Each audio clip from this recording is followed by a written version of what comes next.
शैला रज़ा साहिबा, एक बात की तायद या तरदीद कीजिएगा। कहा यह जाता है अब तो जो होना था वो तो हो गया और उससे अच्छे की हम उम्मीद रखते हैं और उम्मीद अच्छे की ही रखनी चाहिए, लेकिन कहा यह जा रहा है कि कल पाकिस्तान पीपल्स पार्टी और जमीयत उलमा इस्लाम पे इब्तदाई तौर पे जस्टिस मंसूर अली शाह साहब के नाम पे इसरार कर रहे थे, लेकिन बाद में फिर बाहमी इत्तफाक राय से जस्टिस याहिया अफरीदी साहब का नाम आया। क्या ऐसा ही है? जी मुझे मालूम नहीं, मैं उस कमेटी में नहीं थी। सही। अच्छा, बिलावल भुट्टो जरदारी साहब ने इस आईनी तरमीम पर बड़ा काम किया और अनथक काम किया, सुबह से लेकर शाम तक, और इसका क्रेडिट भी उन्हें जाता है।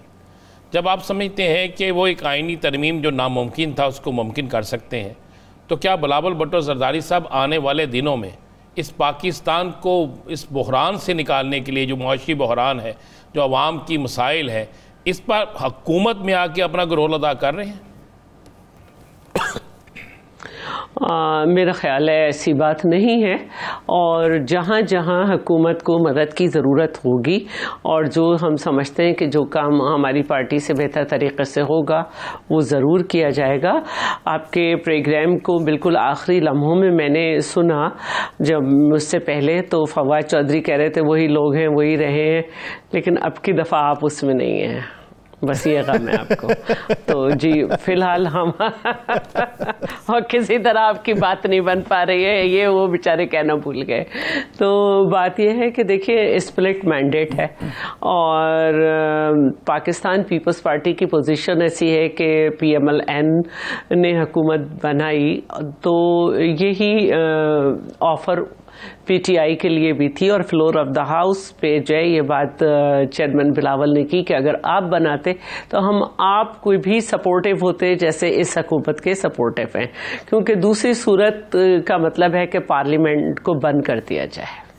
नहीं, क्या वजह है कि वो काम जो हुकूमत नहीं कर पा रही, यानी अपने तमाम रिसोर्सेज के बावजूद भी, वो काम पाकिस्तान पीपल्स पार्टी के हाथ में?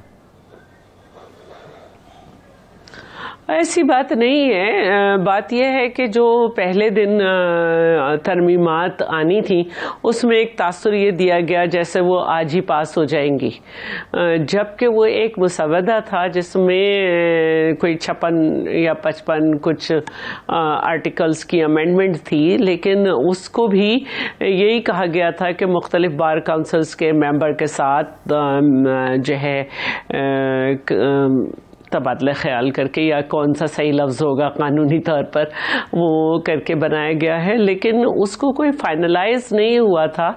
तो उसको पता नहीं कौन कौन से काले सांप और पता नहीं किस किस का नाम दिया गया। बहरहाल जो भी था, हर एक ने अपनी जिम्मेदारी दिखाई और एक वो काम जो कि COD में जो है वो जिसका ख्वाब देखा गया था उसको पूरा किया। उसके सिग्नेटरी सभी लोग थे, तो वक्त जब भी आ जाए वही अच्छा होता है।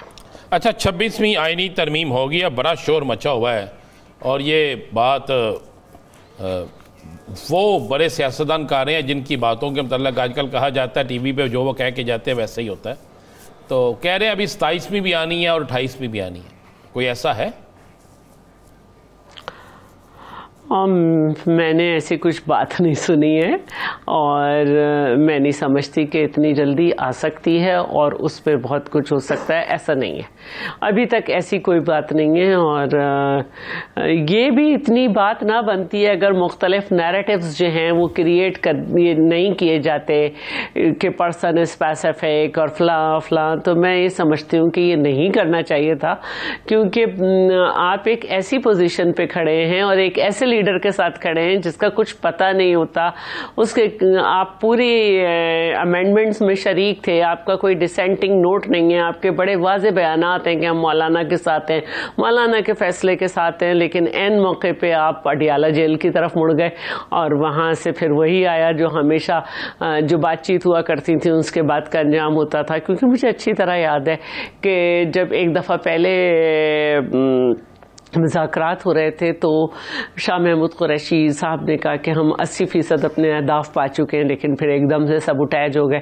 तो इस दफ़ा भी यही हुआ। और फिर इसके बाद जो बहुत ही अफसोसनाक बात हुई वो ये हुई कि अचानक आने वाले पार्टी में लोग सिर्फ इलेक्शन लड़के वो इतने हावी हो गए कि पार्लियामेंट में बैठे हुए लोग जो कि अपना हिस्सा डालना चाह रहे थे फाइनलाइज करने के लिए चीफ जस्टिस का नाम, उनको उनकी हिदायत पे नहीं जाना पड़ा और वो अपने पार्लिमानी रोल को जो कि अच्छा निभा रहे हैं पार्लिमानी कमेटीज में, स्टैंडिंग कमेटीज में, हर जो कॉन्स्टिट्यूशनल एक पोस्ट है उसके लिए वो हर इलेक्शन में हिस्सा ले चुके हैं, रोज की डिबेट में हिस्सा ले रहे थे।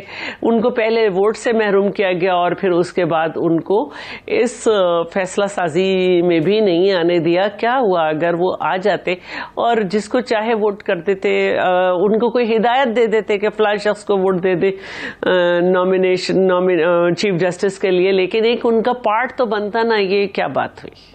अच्छा शैला रज़ा साहब, आप अपना रोल प्ले जो राना साहब पहले पूछ रहे थे कि 27वीं और 28वीं भी आ सकती है। मुझे याद है कि जब पहली मुलाकात मौलाना फजलुर रहमान साहब की पाकिस्तान पीपल्स पार्टी से, गालिबन दूसरी, उसके अंदर मौलाना ने उस 56 निकाती मुसव्वदे के ऊपर ये कहा था कि इतनी उजलत में क्या करना है, आधा अब कर लें और आधा बाद में कर लेंगे। ये कहीं ऐसा तो नहीं है कि अभी आधी तरामीम हुई हैं और कुछ अरसे बाद ये कुली तौर पे होंगी, या यही कुली तौर पे थी जो अब तक की सजेशंस थी?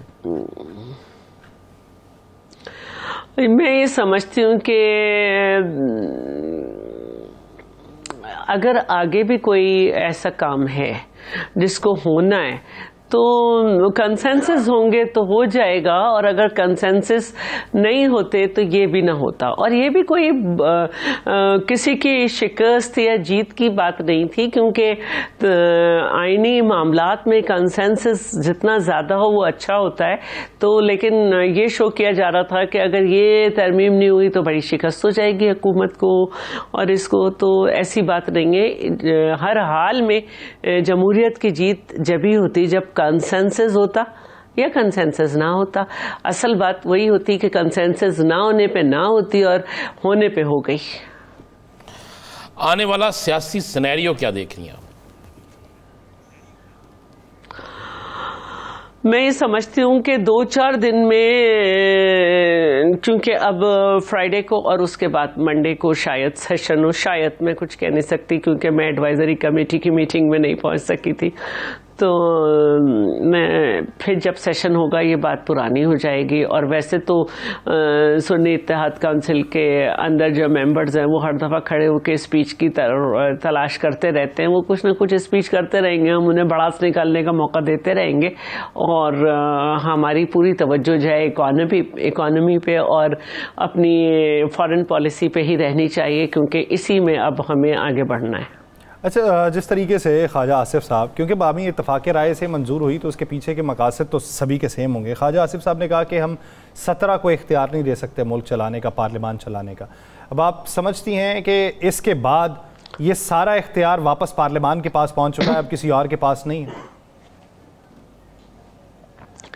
देखिए, इसमें कोई शक नहीं है कि पार्लियामेंट सुप्रीम है और पार्लियामेंट के जो इख्तियारात हैं उनको वाकई वापस लेना चाहिए और हर एक को अपने इख्तियारात के साथ अपने डोमेन में काम करना चाहिए। यही तरीका है। बहुत अरसे से डोमेन क्रॉस हो के जो मामलात हुए उससे मुल्क कहीं नहीं पहुंचा। शहरा साहब, आपका पीपल्स पार्टी और MKM की तमाम मामला तय हो चुके हैं? अब MQM के जो बहुत से मामलात हैं वो जैसे जैसे सामने आते रहेंगे, देखते रहेंगे, लेकिन कोई ताज़ा मामला तो नहीं है। उनके मामलात अक्सर औकात किसी बड़े इवेंट्स के ऊपर आते हैं, तो फिर आपके भी अंदाजे में होगा कि बड़े इवेंट्स अभी कितने बाकी हैं। और इसमें इजाफा कर लें कि वो 2 सूबों का, सिंध के अंदर 2 सूबे बनाने की बात कर रहे हैं। देखिए, वो कोई भी बात करे, लेकिन अगर वो सूबे बनाने की बात करते हैं तो इसका आईनी तरीक़ा कार मौजूद है और वो तरीक़ा यही है कि उन्हें जो है वो रेजोल्यूशन पास करानी होगी सूबाई असेंबली से। और जब भी कभी ऐसा मौका आया तो उनके अपने लोगों ने, जो बड़े अपने वक्त के बड़े जय्यत सियासतदान थे, चाहे उसमें सैयद सरदार शाह हो या और दूसरे हों, उन्होंने कहा कि ऐसी कोई बात नहीं है और कभी वो असेंबली में या करारदाद नहीं लेकर आए। चले एक गैर सियासी सवाल का जवाब दे दें, ये तो होगा ना, बिलावल साहब की शादी कब हो रही है? उनकी शादी उनकी मर्जी।